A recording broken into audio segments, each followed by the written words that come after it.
You know, I've been reading a lot recently about AI, or artificial intelligence. And I want to talk to you a little bit about that today and how AI is the new Tower of Babel. Hello, thank you so much for joining me today for your morning cup of inspiration.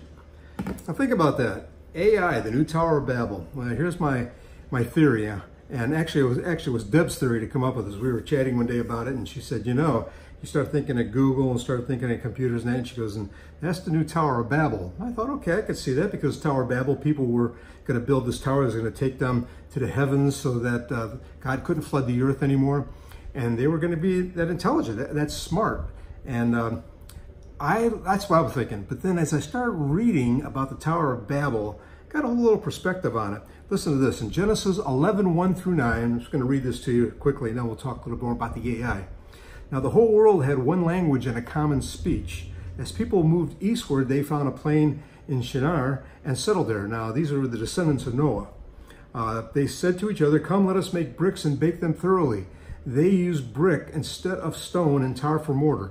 Then they said, "Come, let us build ourselves a city." See, at first it's the city of Babel, it had a tower in it, but we just refer to it as the Tower of Babel.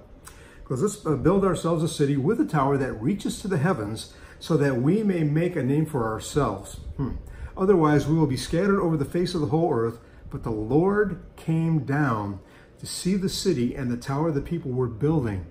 And the Lord said, "If as one people speaking the same language they have begun to do this, then nothing they plan to do will be impossible for them.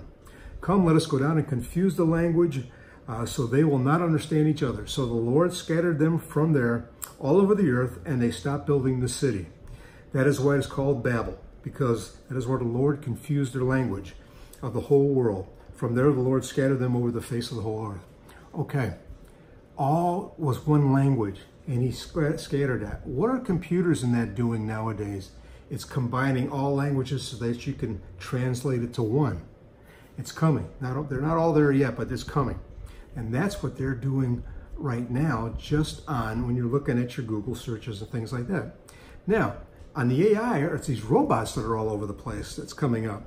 Even over in, there's a Buddhist temple, and it's in the city of Kyoto, and they have an android Buddha now.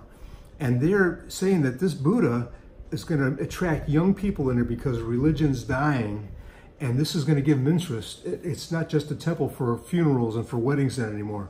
So they're using this because they think it's artificial intelligence. It's going to keep redefining, and it's going to keep gaining in knowledge. It's going to keep adding and adding knowledge. So it's going to be the smartest thing out there. Now, I don't think God's going to let that happen. I think he's going to reverse that like he did the Tower of Babel, and it's going to come when the Lord returns.